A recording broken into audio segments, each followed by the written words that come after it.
And away from that report, now let's shift focus to one of the biggest stories that made a headline during this week. Nigeria's GDP grew by 1.87% in the first quarter of this year, just as the CBN also cut monetary policy rate by 100 basis points to hit 12.5%. I had a chat with the Chief Executive Officer of Cowry Assets Management Limited, Johnson Chukwu, and here's his take on all of these issues and much more. The fact that the economy grew positively in the first quarter of this year is something that Nigerians there should be some form of relief to Nigerians. If you now look at what has happened in other countries, even the powerhouse of European Union, that Germany contracted by 2.2%. We've seen virtually all the economies that have announced their first quarter report contracting. And the fact that we actually grew positive, though it's a decline from the 2.55% we grew in the last quarter of 2019, is something that will serve as a relief. But what we also have to recognize is that the impact of coronavirus pandemic on the Nigerian economy actually became very prominent in the second quarter of this year. In the first quarter of this year, as you may know, we did not have so much of the impact. Of course, oil prices started moderating, but the crash actually occurred in the second quarter. In terms of period inability to sell, our stock also was in the second quarter. So the impact of the coronavirus will actually manifest mostly in the second quarter of this year, not in the first quarter. We also saw in the second quarter a lockdown of the economy for almost 2 months. So it's a relief that we grew positively in the first quarter, contrary to what has happened in other countries that actually suffered the pandemic earlier than Nigeria. But we should also brace up that the second quarter results or report will not be as pleasant as the first quarter report. Okay, now before we just get into the projections for the second quarter, third, and then the fourth quarter, let's also take a look at the services sector as well in terms of contribution. It still remains largely resilient as well. We see about 54.39% to the aggregate GDP as well. What are the fundamentals do you think are supporting the services sector, and to what extent can we also shoot up these figures and contribution to the GDP from the services sector? David, what we have to recognize is that the structural deficiency in the economy makes it imperative that people move their engagement from the core business sectors, from the real sector into the service industries. If you look at the real sectors of the economy, such as the manufacturing sector, the agricultural sector, of course, the manufacturing sector accounts for just about 8% of the GDP. Agricultural sector counts more than 22% of the GDP. So if you add the manufacturing sector, agricultural sector, the extractive industry, the mining sector, you're actually left with about over 50% for the service industry.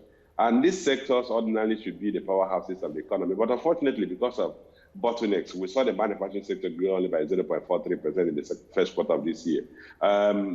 We are dealing with low purchasing power of consumers, we are dealing with the infrastructural deficit, power supply, transport infrastructure, bottlenecks at the seaports. And these are disincentives for people to go into those core or the real sectors of the economy. That's why we're seeing a lot more growth, or a lot more, the size of the service industry bigger than the real sectors of the economy, or the manufacturing and extractive sectors of the economy. Yes, exactly. Now, let's also go back now to projections for the rest of the remaining quarters of this year. Now, travel and tourism, hospitality, manufacturing, according to some economics, they're expecting that we're going to see a sharper level of contraction as well. What's your take on the projections we are expecting to see? Some are also saying, well, we should expect on the global scale about 3% contraction, but for Nigeria, 3 to about 3.5%. Do you think all of these projections are real projections, or the figures might be largely higher than that, looking at the inflationary pressures and macroeconomic indices we have going on for Nigeria at this point in time?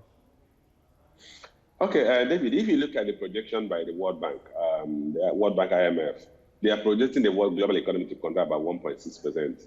And the projection also indicates that Nigeria should contract by about 3.4%. Of course, these projections were based on an assumption that the global economy will begin to open up by July. We know that some countries are beginning to open up. But a couple of things have to come into play for you to really have a very strong predictive forecast on how the economies will do in the remaining part of this year. One is the policies of the government, each of the individual governments. For instance, the European Union is coming up with about $750 billion intervention in the Eurozone of which they want to give the most affected countries, the most corona-affected countries, higher values or higher amounts. They are projecting to give Italy about 88 billion, and then to spend about 73 billion, and then and from the France about 38 billion. Similarly, I also expect that countries like Nigeria, we have to identify how we need to support and reignite economic activities in the country at the end of this pandemic, or the economies are opening up. These are what will determine how severe the impact of the coronavirus will be on each economy. And that will now determine whether the predictions of contractions will actually happen or you can moderate it. The CBN governor in his broadcast yesterday on the outcome of the MPC meeting said was quite upbeat that it is possible we can sidestep an economic recession. Why that is, for me, is an optimistic position, because given the fact that we've locked the economy for the past 2 months, I think the key thing is the predictions or projections on economic contraction will be achieved or can be sidestepped or moderated based on the policies implemented by each of the sovereign nations of on the economy. Exactly, and we have to do a whole lot more to ensure that we stem the tide, talking about the vulnerability of Nigeria's fiscal and monetary landscape. Now, we just had the meeting from the MPC as well, which has reduced the monetary policy rate by 100 basis points, so that's now 12.5%. We have the CRR, that's the cash reserve requirement, at about 27.5%, liquidity ratio 30%, the asymmetric corridor plus 200 minus 500 basis points as well. Did all of these decisions come to you as a surprise? Because the CBN governor reiterated the 3 different instances if we're going to tighten the policies, the policy rate, if we're going to maintain or loosen. Do you think this was the best bet for Nigeria? What I would say is that the central bank governor in his pronouncement said they needed to balance, they had to balance between tightening, the impact of tightening and loosening. Of course, tightening will mean that the fear of an economic contraction will actually worsen if you tighten further. Then loosening will have direct negative impact on our foreign reserve and the inflation rate. So for him or for the committee member, they felt that the easiest thing they could do was to adjust the cash reserve, the monetary policy rate, down by 100 basis points from 13.5% to 12.5%. And that adjustment is actually meant to drive lending, or to encourage lower lending rates, lower cost of lending, so as to encourage borrowers to access lending at cheaper costs. But the challenge you have is that, which is why it came as a surprise to me, is that the greatest impediment in lending today is the cash reserve ratio. At 27.5%, the banks will find it difficult to generate the liquidity to lend. Basically, what we are telling the banks that, one, you have to keep 30% of your total deposits in liquid assets, because liquidity ratio is 30%. Then they also have to keep 27.5% of their total deposits with the central bank. That takes away from them 57.5%.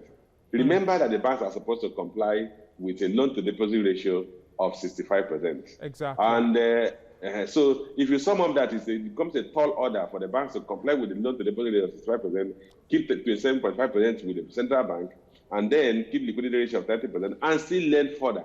Okay. So without loosening the cash reserve ratio, without releasing part of the cash reserve ratio requirements, the banks are going to struggle to lend.